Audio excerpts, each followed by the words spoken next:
It's that time again, it's time to grab our tools and fix what's broken. Let's save money and do it ourselves. Let's save money and do it ourselves.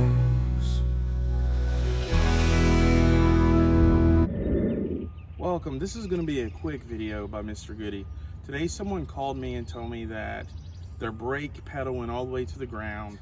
I went to the location and I've already got the van jacked up in the air, and I've seen that their brake line is kind of like rusted in two.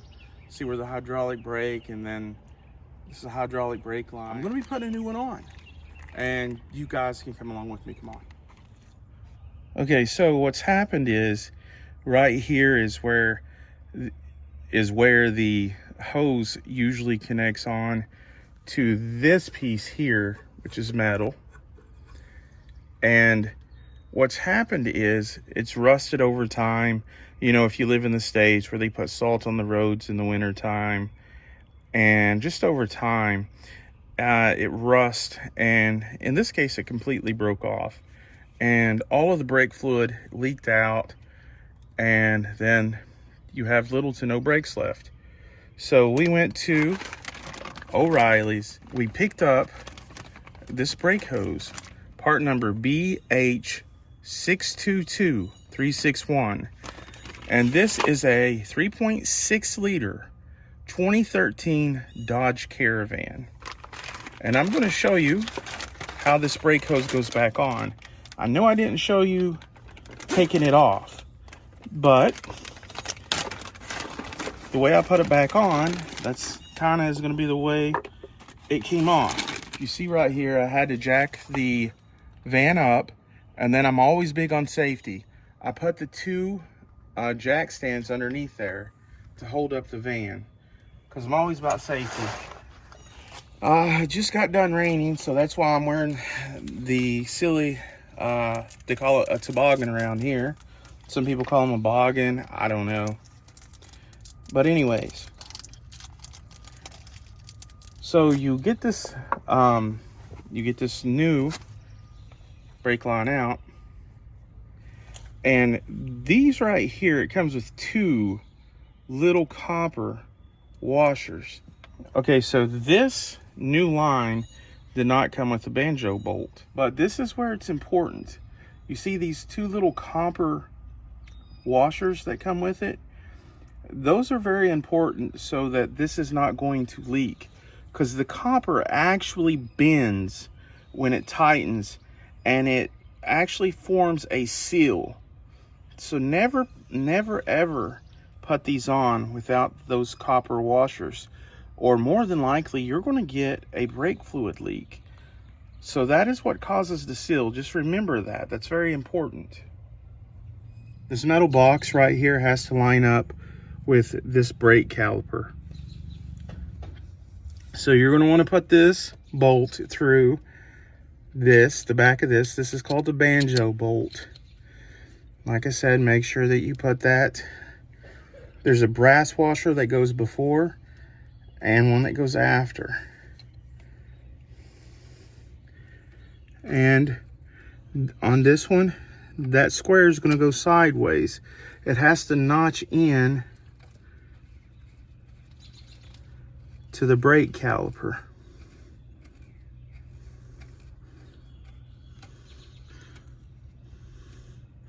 Just like this. You can see that the metal piece in the hose goes over to the right and then up.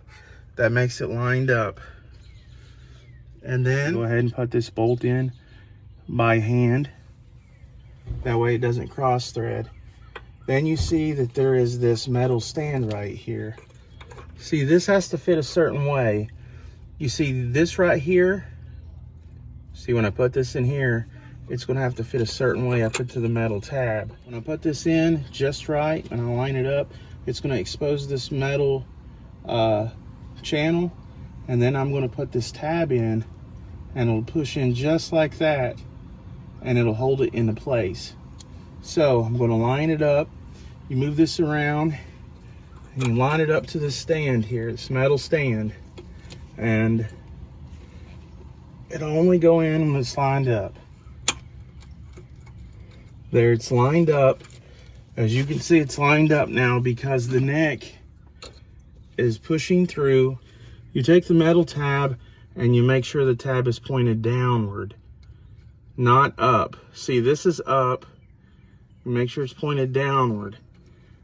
And what you do, you push this in all the way, this metal tab.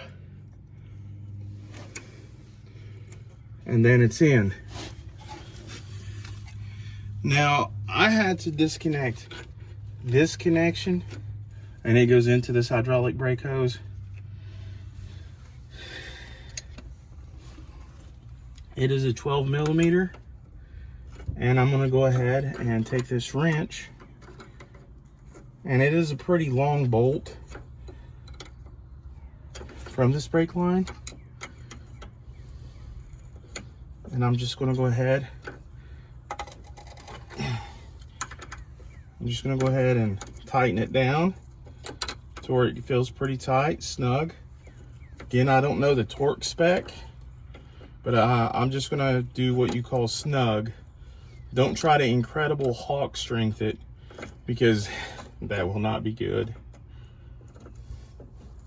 If I find the torque specs, I'll put that in the video description. But just snugging it down, you should be fine. And after we get this back together, we're gonna test it to make sure there's no brake fluid leaking. Now, this is just a hydraulic hose. Sometimes, you know, you will get a break in the actual brake line. Maybe in a future video, I will show you how to repair that. This part here, you can order them online and they're a lot cheaper, but this was a must do because this person wanted their car back today. And I got this at O'Reilly's. This is March of 2026. I got it for $30, this part. And I also came to them. I got my portable toolkit and came here to fix this. Here is the bolt that goes into the caliper. Again, I'm just going to snug it down with this impact.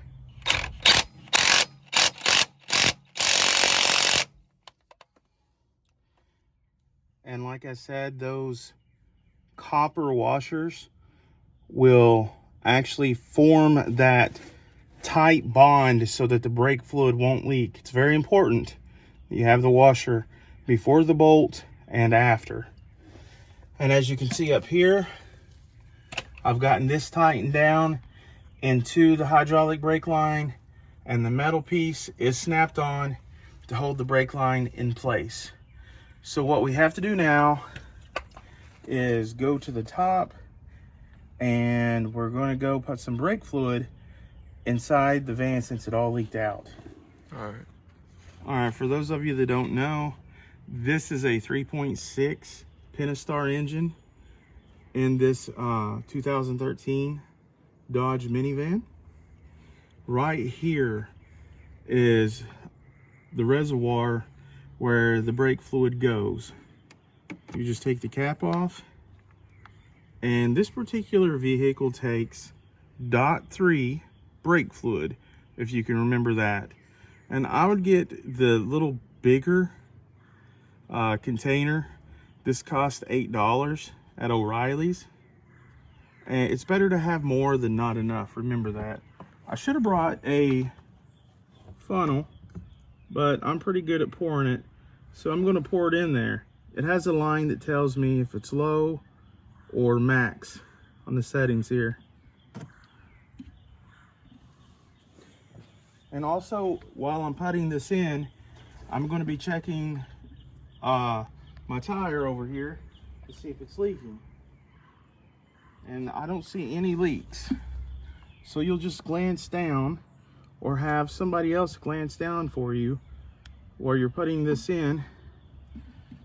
I'm gonna let that set in. So I fill the brake reservoir with fluid. It is now just below the max level. We're gonna have to bleed the brakes. So what this is right here, where we're gonna have to bleed the brakes, if you look just right above the hydraulic brake line, right here that has this rubber cap on it is what the bleeder valve is. And what it does is when the brakes are pushed down, if there's any air in the brake system, it's going to push it out. Okay, so your bleeder valve may or may not have this little rubber nipple on it, but if it does, it can be a little stuck sometimes, but you can just pull it off and it's going to reveal this. And in this case, you're going to want to find a wrench that will fit this so you can tighten it and loosen it. Now I have a partner. He's going to get in the car. In this case, we have a 10mm wrench. Go ahead and pump 5 times on the brake pedal and then hold it down at the very last one. You're holding it down, and then we open this.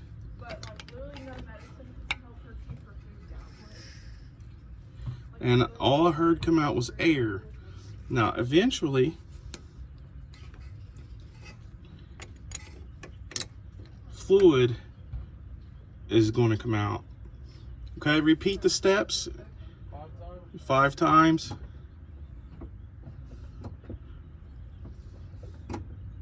Okay.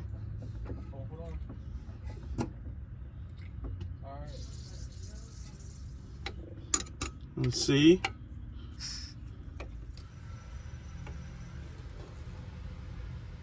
Okay, so some liquid is starting to come out now, along with a lot of air. Now you tighten it back up. You go ahead and do it 5 more times.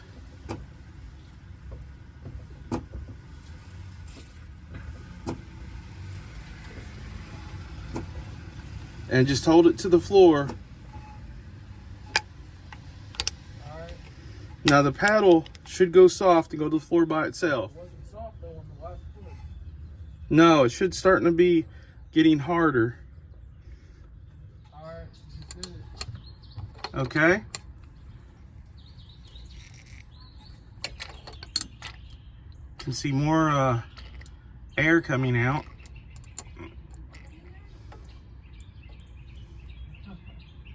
And tell me when it's all the way down. It's all the way down. Okay. Then you tighten it back up. And then go ahead and do it again. 1, 2, 3, 4, 5. Okay. Okay, and then tighten it up. Once there's no more air coming out and it's just brake fluid that's shooting out, you're done. Make sure this is tightened up. You should have a hard brake paddle now. Put this rubber cap back on if you have one, and then you are ready to put the wheel back on of your vehicle. Okay, so now we're going to put the wheel back on. Just line up the wheel with the lugs.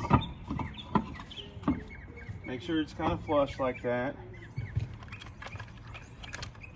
Get your lug nuts.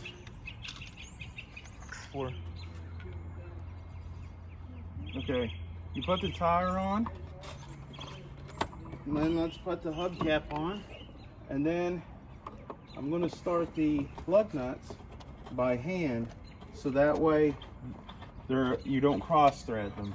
You don't want to cross thread your lug nuts. I'm going to take a 20mm socket,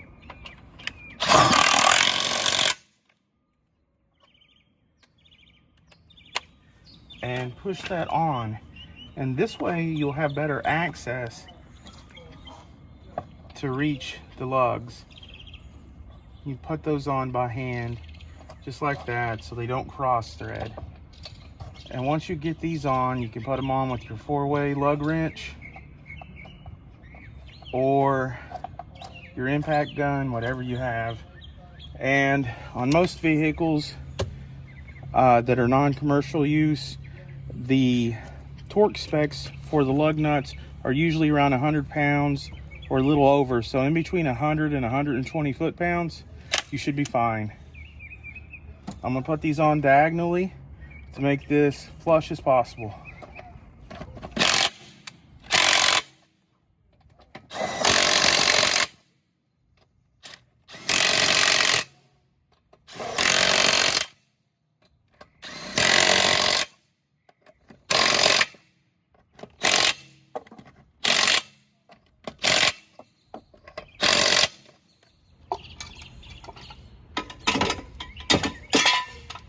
I'm going to take the jack stands out from underneath of the vehicle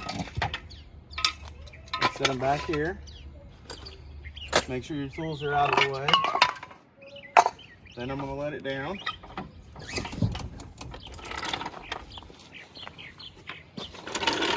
And let me shut the hood.